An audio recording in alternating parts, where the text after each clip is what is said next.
कोल्हापूरच्या मार्केटमध्ये आक्षेपार्ह बॅनर लागलेले आहेत।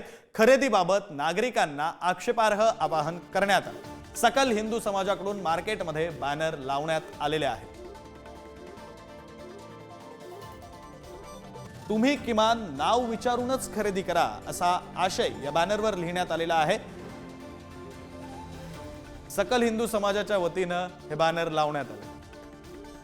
मुस्लिम दार्जिन व्यक्तींच्याकडून आणि मुस्लिमांच्याकडून खरेदी करायची नाही, 100% आर्थिक बहिष्कार टाकायचे या शपथेतून आम्ही काल निर्णय घेतलेला आहे। मुस्लिम लांडे दार्जिन जे पाकिस्तान दार्जिन लांडे आहेत त्यांच्याकडून जी खरेदी केली जाते तो त्याचं फंडिंग 100% हे अतिरेकी कारवाईमध्ये वापरलं जातं याची आम्हाला खात्री झालेली आहे। जर असे हल्ले होत असतील तर त्याचा आम्ही अनेक ठिकाणी निषेध करून असे बोर्ड समाजासाठी आणि प्रबोधनासाठी लावले जातील।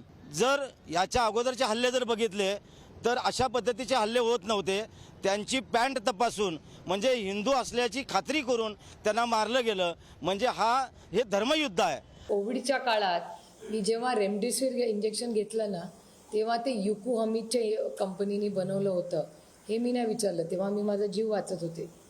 आणि जे इंजेक्शन मला सिरम इन्स्टिट्यूटने दिलं ना तेव्हा पुनावाला कोण आहे ते मी विचारलं नाही। मला तेव्हा सगळ्या डॉक्टरांमध्ये आणि नर्स आणि वॉर्डबॉयमध्ये माझ्या पांडुरंगाचं दर्शन झालं। आणि हा देश संविधानाने चालतो, कुणाच्या मनमर्जीने चालत नाही।